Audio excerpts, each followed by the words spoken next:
Gaza में शरणार्थी camp पर आईडीएफ की है स्ट्राइक। सेंट्रल गाजा में देर अल-बलाह के कैंप पर बमबारी की गई है। कैंप के कई टेंट्स में बमबारी से आग लग गई। घायलों को अल-अक्सा अस्पताल में भर्ती कराया गया है।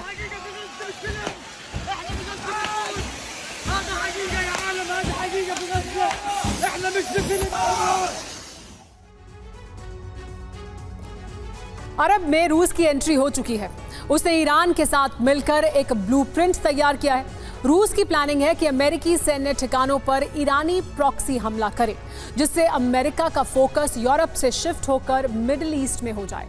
इस बीच रूस यूक्रेन पर बड़ा हमला करके उसका खात्मा कर सके, लेकिन पेंटागन ने पलटवार के लिए नेटो को अलर्ट जारी कर दिया है। यानी नेटो रूस पर पलटवार के लिए तैयार रहेगा। ऐसे में यूरोप से लेकर अरब तक महाशक्तियों में टकराव का अंदेशा बढ़ गया है, जो कभी भी बारूदी तबाही में बदल सकता है।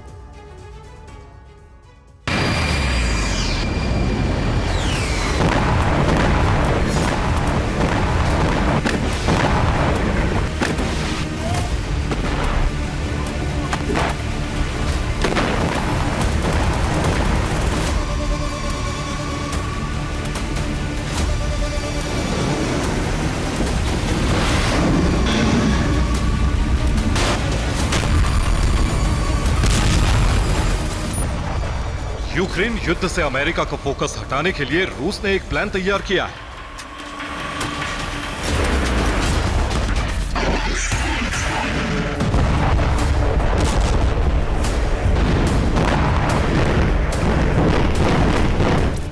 अब रूस ईरानी प्रॉक्सी को हथियार देकर अरब में बारूदी बवंडर लाना चाहता है।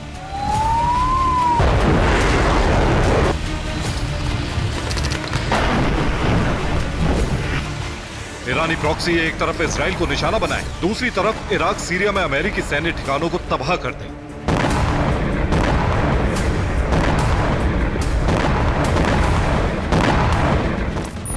इसके लिए रूस ने जो प्लान बनाया है उसमें वो ईरानी प्रॉक्सी को हथियार सप्लाई कर रहा है। दूसरी तरफ रूस समर्थित वैगनर ग्रुप प्रॉक्सी लड़ाकों को हथियार चलाने की ट्रेनिंग दे रहा है, जिससे ईरानी प्रॉक्सी के हमलों में तबाही का दायरा बढ़ जाए।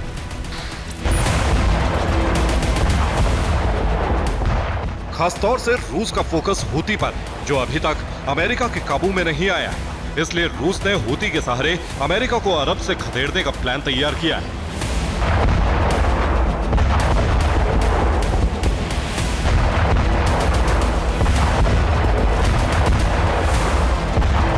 यानी पुतिन अरब संकट को अवसर में बदल देना चाहते हैं, जिससे मिडिल ईस्ट में अमेरिका का वर्चस्व खत्म हो सके।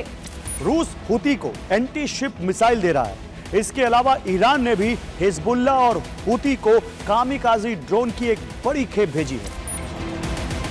अमेरिका यूरोप में नाटो देशों को उकसाकर रूस पर हमला करने की तैयारी कर रहा है,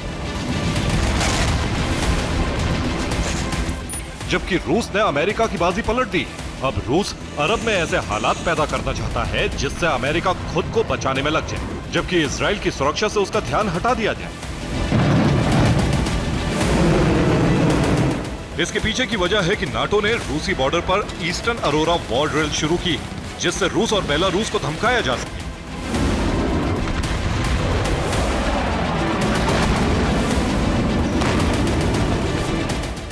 लेकिन पुतिन ने खामोशी से पलटवार कर ब्लूप्रिंट बना लिया है। रूस ने न्यूक्लियर डूम्सडे ड्रोन तैयार कर लिया है, जिन्हें यूक्रेन के खिलाफ इस्तेमाल कर सकता है।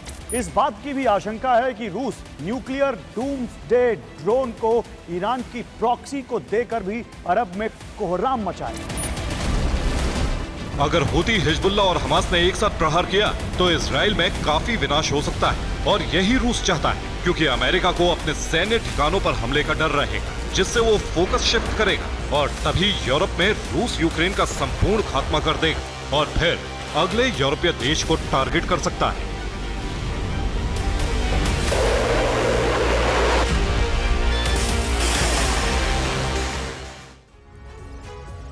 मोसाद का इनपुट है कि हूती ने कई नए बेस तैयार कर लिए हैं। कामरान आइलैंड पर हूती ने मिलिट्री बेस बना लिया है, जिस पर 2 रडार लगाए हैं, जिससे शिप की लोकेशन जान सके और उस पर हमला कर सके। कामरान से कुछ दूरी पर अंतुफाश आइलैंड पर एक और मिलिट्री बेस बनाया गया है, जहां मिसाइल और ड्रोन लॉन्च पैड तैयार किए गए हैं। यमन की जमीन पर ही हूती ने अल लुहाया बेस बनाया है, जहां हूती लड़ाकों का ट्रेनिंग सेंटर तैयार किया गया है। इसी तरह यमन के अल सलीफ पोर्ट को हूती ने अपने कंट्रोल में लिया है। इसी पोर्ट पर हूती हाईजैक किए शिप रखता है। शिप पर हमले के लिए हूती ने कॉम्बैट बोट और सी ड्रोन तैनात किए हैं। हूती के हमलों को देखते हुए अमेरिका भी पलटवार को तैयार है।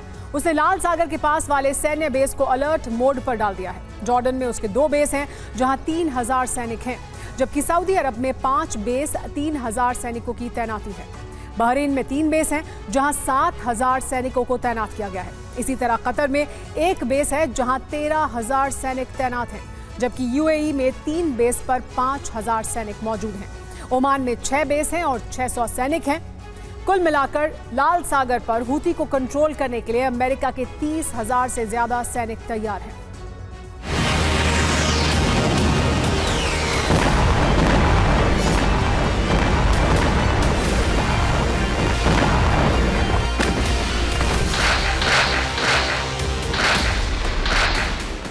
अकेले हमास ही नहीं बल्कि हूती और हिजबुल्लाह ने भी इजराइल को दहलाना शुरू कर दिया है।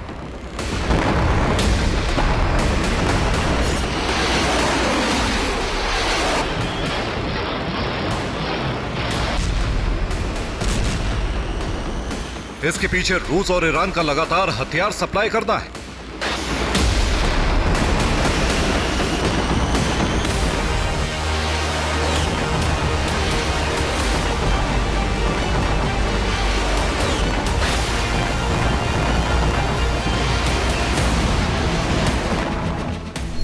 जहां हमास गाजा से तेल अवीव तक हमले कर रहा है, जबकि हिजबुल्लाह ने उत्तरी इजराइल में भारी तबाही मचाई।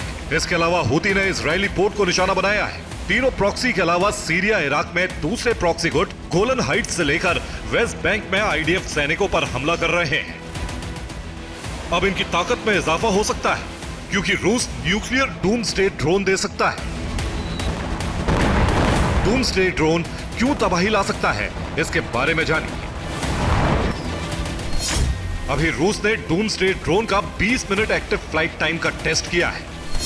टेस्ट के दौरान 5 किलोमीटर से ज्यादा दूरी तक ड्रोन को उड़ाया गया, जिसमें न्यूक्लियर हथियार की डमी भी लगाई गई थी। डूम्सडे ड्रोन टारगेट तक पहुंचा और सटीक निशाना लगाकर उसे तबाह कर दिया। खास बात यह कि इस दौरान डिफेंस सिस्टम को भी ड्रोन ने चकमा दिया।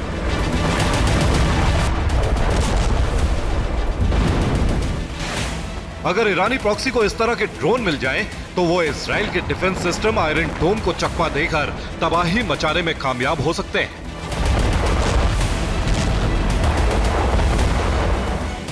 लेकिन ऐसा करना अरब में तीसरे विश्व युद्ध का अलार्म बजा सकता है, जो कभी भी एटमी युद्ध में बदल सकता है। हालांकि अभी रूस ने जो ब्लूप्रिंट तैयार किया है, उसमें लाल सागर को हूती ने पूरी तरह से ब्लॉक कर दिया है। ब्लूप्रिंट के मुताबिक हूती अरब सागर, अदन की खाड़ी और केप ऑफ गुड होप तक हमले कर सकता है, जिससे यूरोप बड़े संकट में फंस जाए।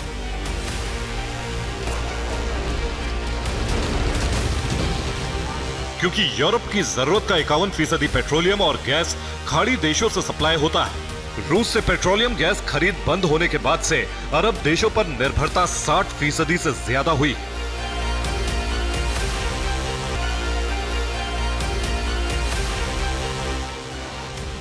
सोचिए, अगर हूती ने खाड़ी देशों से आने वाले समुद्री रूट पर हमले करने शुरू कर दिए, तो यूरोप तक तेल और दूसरा जरूरी सामान नहीं पहुंच पाएगा, तो पूरे यूरोप की अर्थव्यवस्था चरमरा जाएगी। ऐसे में नाटो का फोकस यूरोप की इकोनॉमी बचाने पर रहेगा, न कि युद्ध पर। बस उसी मौके पर रूस यूक्रेन का सरेंडर करा देगा और अगला टारगेट फिक्स कर सकता है। Bureau report, TV9 Bharatvarsh.